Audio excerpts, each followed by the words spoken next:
Chicken Village here, and it's time for another Remembering episode. This series, well, I remember about a video game. Now, how this series works is I like to do this in a one-shot, one-take format.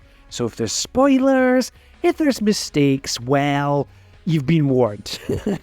Now, today's episode, we're going to be looking at Dissidia Duodecim, the sequel to Dissidia Final Fantasy on the PSP.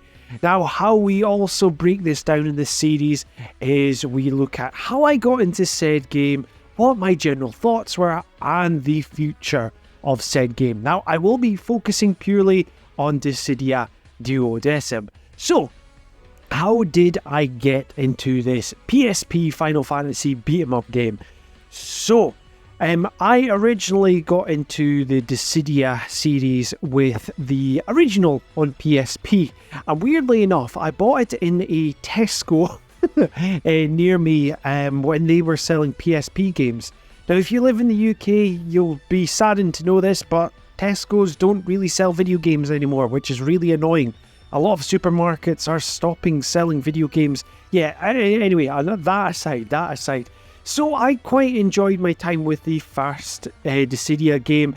There was some parts of it which, I would have liked to seen changed, but those changes that I wanted happened with Dissidia Duodecim. So how did I get into this? Well, when I found out there was a sequel, I picked it up digitally for the PSP. And I have shelled so many hours into this game. I really love the fighting style of these games. Now, if you're unaware of Final Fantasy Dissidia Duodecim, how it works, it's pretty much a 1v1 battler where you will be playing as a protagonist or a villain of the mainline Final Fantasy series. So, for example, you could be playing as the Warrior of Light versus Sephiroth from Final Fantasy VII. You could be playing as Squall from Final Fantasy VIII, taking on Kefka from Final Fantasy VI. Now, with Duodecim, this introduced more characters into this. So it introduced the likes of Lightning from Final Fantasy XIII. It introduced Laguna Lori, which I love playing as Laguna in this game. And Tifa Lockhart, Yuna, Van, sadly enough. And there was the character from Final Fantasy 14 and 11. I think 14's in there.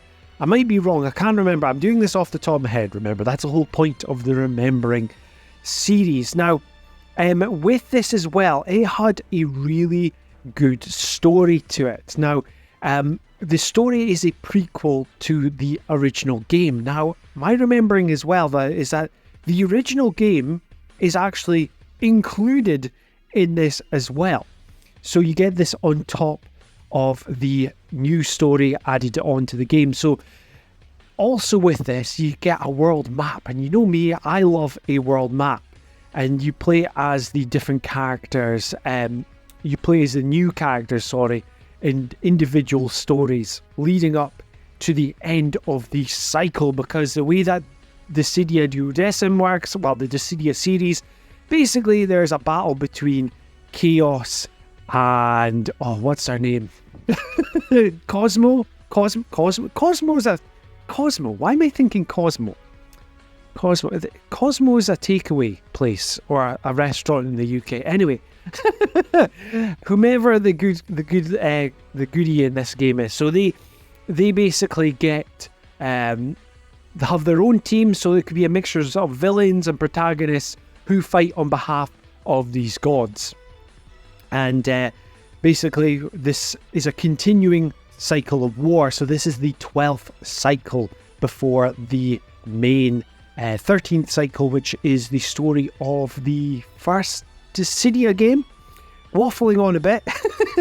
But what was great about this is you could run around these world maps and get into battles with shadow versions of the antagonist or the protagonist, whomever was on the opposite team. And I really liked this feature. I thought it was so fun to run around this little world map and get into battles. The story itself with these new characters was really good. And then you got to replay the original game, but with these new features as well. And then once you pass all their stories, there's an epilogue where you can take on the ultimate boss, which is Feral Chaos. And that is a very, very tough battle. The characters in this, I really loved playing as. Now, you'll be thinking straight away, well, of course, he's going to say Cloud Strife from Final Fantasy VII. Yeah, well, actually, my main character that I played as was Zidane from Final Fantasy IX. He was one of my mains I always played at because his combat abilities, he was really quick, really fast-paced, and using the dual knives was just fantastic. But secondary to him, I really played quite a lot as Squall. Also on top of that, Jecht was Jecht from Final Fantasy X. I quite liked his fighting style as well as Cloud Strife. There was a lot of things which stood out with this game as well. The likes of the music. The music was always great because you got the mixture of the original tracks with remix tracks. Now, I love having remix tracks in various Final Fantasy compilations. Also, I spent quite a lot of time with this game that I managed to max out basically the whole roster of characters on this. But I never managed to beat Feral Chaos, because Feral Chaos, I am no joking, it is a tough battle. I've managed to get so far into it, but always seem to fall at the last hurdle, because it's like, once he gets you in one combo, that's it, it's lights out for you. I don't know if anyone else remembers this, right? When you first boot up the game, you get a Moogle, come up to you at the start, and it asks you a bunch of questions. Now, it says, it asks you a question. Now, the way that you answer it, I think it basically challenges you to your skills from playing the game previously or something along those lines.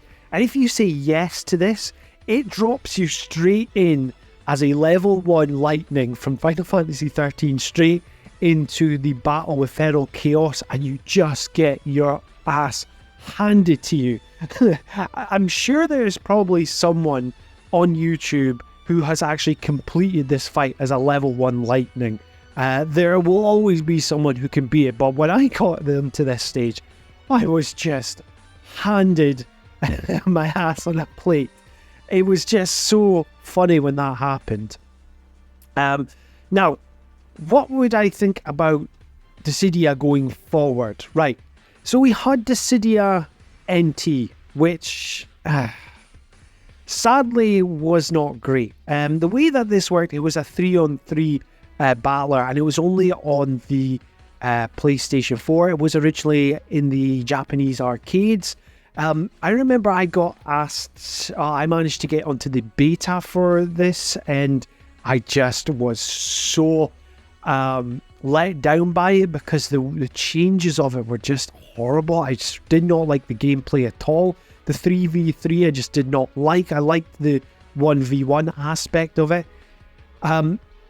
For the future of it, I really hope that if we do get a Dissidia again, not like Dissidia Opera, whatever it's called, which is closing down on mobile, if we got a new Dissidia, I would like to see it go back to the roots of Dissidia Duodecim, because that is a fantastic blueprint for the series. It always was, and why you would come away from such a winning formula always baffled me, because you've got now a massive roster of characters you could do in this. So you could have Clive, for example. You could have more characters from like the spin-off Final Fantasy games. So for example, Glenn from Ever Crisis. You could have different forms of Sephiroth, like again from Ever Crisis. You could use other characters like Barrett, for example. Throw in Red 13, throw in Vivi, Steiner, throw in a whole roster of different characters. I think this would be a blueprint which would work. and especially having it on like sort of different platforms such as Steam and Switch, etc. It would be amazing. But anyway, enough going on about Duodecim and rambling on about this game, because I could probably go on and on and on, but we need to finish this video at some point. But what I want to know is, well, what were your thoughts on Dissidia Duodecim if you played it? Let me know in the comments down below. Now, if you like what you're hearing and seeing on the channel, please help me grow it by liking, sharing and subscribing. And if you want to be kept up to date with everything Chicken Fillets, well, hit that notification bell. This has been Chicken Fillets, and until next time, tatty bye!